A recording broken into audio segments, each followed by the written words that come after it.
Hello students, first of all wish you a very good morning. This is Deepak Kumar Das from High School Banta Hazam. Today we will discuss about a chapter of class 10. The name of the chapter is A Letter to God, written by J.L. Kuntz. The chapter is taken from the book First Flight. When we go through this chapter, we will get irony because through this chapter,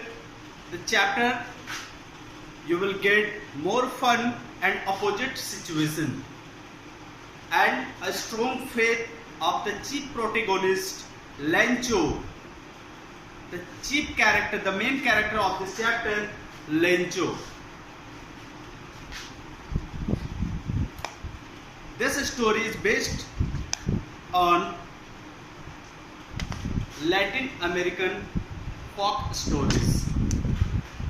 तो बच्चों, आज इस chapter में हम लोग देखेंगे कि एक गरीब किसान लेंचो और उसकी विश्वास, उसकी फैथ भगवान के ऊपर किस तरह से रहती है। ठीक है, ये स्टोरी जो स्टार्ट होती है, ये स्टोरी है लैटिन अमेरिका में एक जगह पे एक किसान अपने परिवार के साथ रहता है। वो खेती किसानी करता है और काफ़ी खुश रहता है। उसकी जो घर है वो एक ऊंची जगह पे है, ऊंची जगह जहाँ से नदी बहती है और उसके जो आसपास के जो फील्ड्स है, आसपास के जो एरिया है वो काफ़ी अच्छा है खेती करने के लिए। और इस तरह से वो गरीब किसान लेंचो अपने परिवार के साथ काफ़ी खुश है। और एक दिन क्या होता है, वो अपने खेत से वापस आता है और अपनी पत्नी से कहता है कि इस बार हमारे खेतों में काफ़ी अच्छी फसल होने की संभावना है। अगर थोड़ी सी बारिश हो जाती है या हल्की फुल्की फुहारा भी होती है तो खेतों में जो फसलों में जो छोटे छोटे फूल खिले हैं उससे ऐसा लगता है कि हमारे इस बार की फसल काफ़ी अच्छी होने वाली है।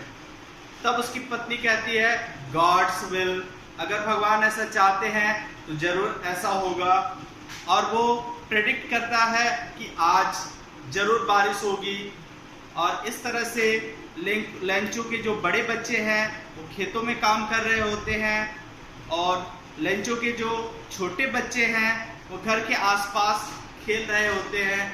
तब लेंचो अपनी पत्नी से कहता है कि आज जरूर बारिश होगी।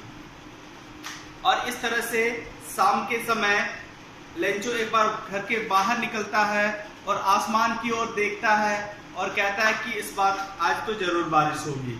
और इस तरह से लेंचो की पत्नी शाम होते होते रात के खाने के लिए अपने बच्चों को बुलाती है और खेत में जो बच्चे काम कर रहे होते थे, जो खेत में बड़े बच्चे काम कर रहे होते हैं, वो भी वापस आ जाते हैं और सारे लोग बैठ के खाने की तैयारी कर रहे होते हैं। इसी बीच क्या होती है, हल्की हल्की बूंदाबांदी शुरू हो जाती है और इस तरह से लेंचो घर के बाहर आके उन बूंदों को काफ़ी खुशी से देख रहा होता है। उसे ऐसा महसूस हो रहा होता है कि बारिश की जो बड़ी बूंदें हैं और बारिश की जो छोटी बूंदें हैं, उसे ऐसा लग रहा है कि आसमान से सिक्कों की बरसात हो रही है, आसमान से पैसों की बरसात हो रही है। और इस तरह से बारिश चलती है लगभग 1 घंटे तक और कुछ ही पल बाद एक हेलस्टॉर्म आती है। हेलस्टॉर्म जिसे हम अपने भाषा में ओले कहते हैं, बर्फबारी। और इस तरह से क्या होती है, काफ़ी जोरों से बर्फबारी होती है और उस बर्फबारी को देख के लेंचो अपनी पत्नी से कहता है कि ये बर्फबारी, ये हेलस्टोन ज़्यादा देर तक नहीं चलनी चाहिए। अगर इसी तरह से हेलस्टोन गिरते रहेंगे तो हमारे खेतों के सारे अनाज खराब हो जाएंगे। लेकिन इसी बीच लेंचों के जो छोटे बच्चे हैं वो बाहर निकल के हम लोग भी जनरली क्या करते हैं, जब ओले गिरते हैं तो हम भी अपने बचपन में किए हैं, हम लोग बाहर निकल जाते हैं और उन ओलों को कलेक्ट करते हैं, क्योंकि वो देखने में काफी सुंदर लगते हैं, मोतियों सरीखा लगते हैं। तो उन मोतियों जैसे ओलों को लेंचों के बच्चों ने कलेक्ट कर लिया। और इस तरह से जब काफी देर तक ओलों की बरसात होती है तो लेंचो काफी दुखी हो जाता है और सर में हाथ लेके वो बैठ जाता है कि या गॉड ये क्या हो गया, और अपनी पत्नी से कहता है कि इन ओलों से इतना नुकसान हो जाएगा, इतना नुकसान तो टिड्डी एक छोटी चिड़िया होती है जो झुंड में आती है और खेत के फसलों को नष्ट कर देती है। लेकिन अभी तो फसल उगे भी नहीं थे और ये ओले क्या किए, हमारे खेत के सारे फसल को बर्बाद कर दिए। और इस तरह से वो काफी दुखी हो जाता है। एक तरफ लेंचो अपनी पत्नी के साथ दुख प्रकट कर रहा होता है और दूसरी तरफ लेंचो के बच्चे उन्हीं ओलों को देख के काफी खुश हो रहे होते हैं। और इस तरह से सेम टाइम में दो ऑपोजिट चीजें यहाँ पे आपस में टकरा जाती है। एक तरफ दुख है, एक तरफ खुशी है। बड़े जो घर के गार्जियन हैं वो काफी दुखी हैं और घर के छोटे बच्चे ओलों को देख के काफी खुश हैं। और इस तरह से रात में लेंचो अपने सारे परिवार के लोगों को बुलाते हैं और कहते हैं कि इन ओलों की वजह से हमारी सारी फसल बर्बाद हो गई और हमें अगले 1 साल तक खाने के लिए हमारे पास कोई अनाज नहीं होगा। ये बातें सुन के घर के सारे लोग दुखी हो जाते हैं और एक दुख भरी रात गुजरती है। और उसी रात में लेंचो लेटे लेटे उसके मन में अनेक विचार आते हैं, कभी अच्छे विचार, कभी बुरे विचार। लेकिन इन सारे विचारों में उसमें एक चीज जो है वो भगवान के प्रति विश्वास, फैथ इन गॉड, ये सबसे बड़ी बात है। हर इंसान को, हर लोगों को भगवान के ऊपर और अपने कर्म के ऊपर भरोसा रखना चाहिए। और इस तरह से लेंचो को बहुत ज्यादा विश्वास है भगवान के ऊपर कि भगवान किसी के साथ बुरा नहीं करते हैं। और इसी आशा के साथ लेंचो अगली सुबह रविवार के दिन सूरज उगते ही वो अपने मन में एक निर्णय लेता है कि नहीं, जो घटना घटी है तो ये भगवान की मर्जी से हुई है, तो मदद भी भगवान ही करेंगे। और उसने निश्चय किया, उसने निर्णय लिया कि वो भगवान को एक पत्र लिखेंगे और अपनी जो दुख है वो उन्हें बताएंगे और मदद के लिए किसी और से नहीं, वो भगवान से ही मदद मांगेंगे। और इस तरह से वो चले जाते हैं पोस्ट ऑफिस और पोस्ट ऑफिस में जाके वो एक पत्र लिखते हैं और उस पत्र में वो लिखते हैं कि इन हेलस्टोन की वजह से हमारी सारी फसल बर्बाद हो गई है और हमारे पास अगले 1 साल तक खाने के लिए कोई अनाज नहीं है। हम लोग, अगर हमें मदद नहीं मिली तो हम पूरे परिवार के साथ भूखमरी से हम सारे लोग मर जाएंगे। और इस तरह से मुझे 100 पीसोस की सख्त जरूरत है और ये 100 पीसोस आप ही दे सकते हैं, ताकि उस 100 पीसोस से मैं अपने घर का खर्चा चलाऊंगा, घर में अनाज लाऊंगा और फिर से नई फसल उगा पाऊंगा। इसलिए गॉड, मुझे 100 पीसोस की बहुत जरूरत है।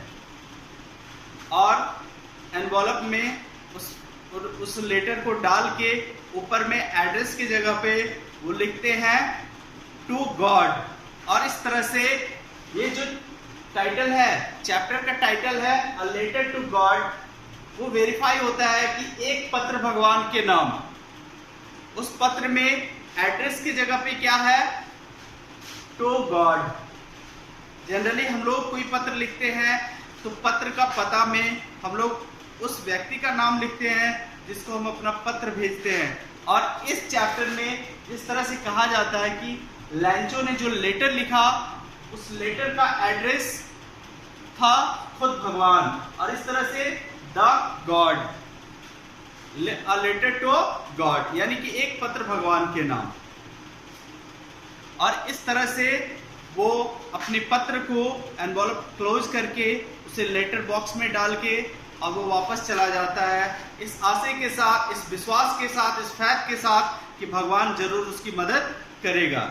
और इस तरह से कुछ पल के बाद उस पोस्ट ऑफिस के जो पोस्टमैन हैं वो आते हैं और सारे पत्रों को वो बारीकी से देखते हैं कि कौन सा पत्र कहाँ जाएगा। और इसी बीच उस पोस्टमैन को एक अनोखा सा लेटर मिलता है, एक अनोखा सा पत्र मिलता है, जिस पत्र का एड्रेस भगवान के पास था। उसने अपनी जिंदगी में आज तक इस तरह का एड्रेस कभी नहीं देखा था। और उस लेटर को देख के पोस्टमैन हंसता है, मजाक उड़ाता है, लेकिन फिर जाके वो अपने पोस्ट मास्टर को बताता है कि सर देखिए एक लेटर मिला है, इस लेटर में कोई पता नहीं है, पते की जगह पे गॉड का पता दिया हुआ है, ये लेटर गॉड तक कैसे जाएगा। उस पोस्ट ऑफिस के जो पोस्ट मास्टर है उनका हुलिया जो है वो एक मोटे किस्म के इंसान है, लेकिन वो एक जिंदा दिल इंसान। वो भी उस लेटर को देख के काफी जोर से हंसते हैं, लेकिन कुछ ही पल बाद वो सीरियस हो जाते हैं कि नहीं, जिस भी इंसान ने इस लेटर को लिखा है कितना भरोसा है उसको भगवान के ऊपर। फिर वो निश्चय करता है कि नहीं, इस लेटर को खोल के देखा जाए कि इसमें क्या है और उस लेटर का जरूर जवाब दिया जाए, ताकि उस इंसान का भगवान के ऊपर जो भरोसा है वो भरोसा कायम रहे। जब वे लोग उस लेटर को खोलते हैं तो उस लेटर के अंदर लिखा मिलता है कि हमारी सारी फसल बर्बाद हो गई है और हमें 100 पीसोस की जरूरत है। 100 पीसोस काफी बड़ा अमाउंट है जो कि उस पोस्ट मास्टर के लिए अकेले जमा करना संभव नहीं था। तब उन्होंने क्या किया, अपने सैलरी से कुछ पैसे इकट्ठा किए, अपने एम्प्लॉय से कुछ कलेक्शन लिए, अपने दोस्तों से कुछ कलेक्शन लिए, और इस तरह से वो बहुत मुश्किल से मोर देन हाफ ही अमाउंट वो जमा कर पाए। लेकिन जो भी है काफी है, उस पोस्ट मास्टर को अंदर से काफी सेटिस्फैक्शन होता है कि मैं आज कुछ अच्छा करने जा रहा हूँ, मैं किसी के भरोसे को कायम करने जा रहा हूँ। और इस तरह से वो एक लेटर के अंदर उन 70 पीसोस को डाल के और वो इंतजार करता है कि इस लेटर को भेजने वाला इंसान कब आएगा, उसे मैं ये लेटर का जवाब दूंगा, ताकि ये लेटर उसे ऐसा एहसास होगा कि इसका जवाब गॉड ने खुद दिया है। और इस तरह से अगले रविवार को सुबह थोड़ा जल्दी वो लैंचो पोस्ट ऑफिस चला जाता है और जाके पोस्ट मास्टर से कहता है कि मेरे नाम से कोई पत्र है क्या। तो पोस्टमैन उसे पहचान जाता है कि यही वो इंसान है जिसने भगवान के नाम से पत्र लिखा था, गॉड के नाम से लेटर लिखा था। और इस तरह से पोस्ट मास्टर खुद से वो लेटर लेंचो के हाथ में थमाते हैं, और जब लेंचो उस लेटर का जवाब मिलता है तो कतई जरा सा भी आश्चर्यचकित नहीं होता है। क्यों? क्योंकि उसे पूरा भरोसा था कि भगवान उसके साथ जरूर अच्छा करेंगे, जरूर उसके पत्र का जवाब देंगे। और इस तरह से जब वो लेटर खोल के देखता है तो लेंचो क्या देखता है कि उसमें 100 पीसोस की जगह पे 70 पीसोस ही है। उसे काफी बुरा लगता है कि भगवान उसके साथ बुरा नहीं कर सकता, भगवान तो 100 पीसोस ही दिए होंगे, लेकिन बाकी की जो 30 पीसोस हैं वो जरूर उस पोस्ट ऑफिस के कर्मचारियों ने रख लिए होंगे। तब वो पोस्ट मास्टर से फिर एक कागज मांगते हैं और एक कलम मांगते हैं और वो लिखते हैं, कुछ सोचते हैं कि अब क्या लिखूं। वो लिखते हैं कि भगवान, आपने तो मेरी पूरी मदद की थी, आपने मुझे 100 पीसोस ही दिए थे, लेकिन मुझे सिर्फ 70 पीसोस ही मिले, जो कि मेरे लिए काफ़ी नहीं है। मुझे 1 साल तक घर का खर्चा भी चलाना है और नए अनाज भी उगाना है, तो इसके लिए और मुझे 30 पीसोस चाहिए। अब की बार आप पैसा पोस्ट ऑफिस के द्वारा ना भेज के मुझे सीधे हाथों से भेजिएगा। और इस तरह से वो लेटर पोस्ट करके लैंचो चला जाता है और इस तरह से ये स्टोरी खत्म हो जाता है। तो बताओ बच्चों, लैंचो का जो फैट था वो कैसा लगा? लैंचो, क्या वाकई में गॉड ने उसकी मदद की थी? उस पोस्ट मास्टर की फीलिंग्स क्या थी जब उसने लैंचो की मदद की? वो काफी खुश था, वो काफी सेटिस्फाइड था कि आज मैं जिंदगी में कुछ अच्छा करने जा रहा हूँ। लैंचो क्यों खुश था? कि भगवान ने उसकी मदद की, लेकिन थोड़ा सा वो दुखी हो गया। क्यों? क्योंकि उसे पूरी मदद नहीं मिली। उसे 100 पीसोस की जरूरत थी और उसे मात्र 70 पीसोस मिले, तो बाकी रेस्ट पीसोस के लिए उसने एक और पत्र लिखा और इस तरह से ये स्टोरी खत्म हो जाता है। Then, dear students, how was the story? If you liked it, do like this video and share with your friends. Thank you very much.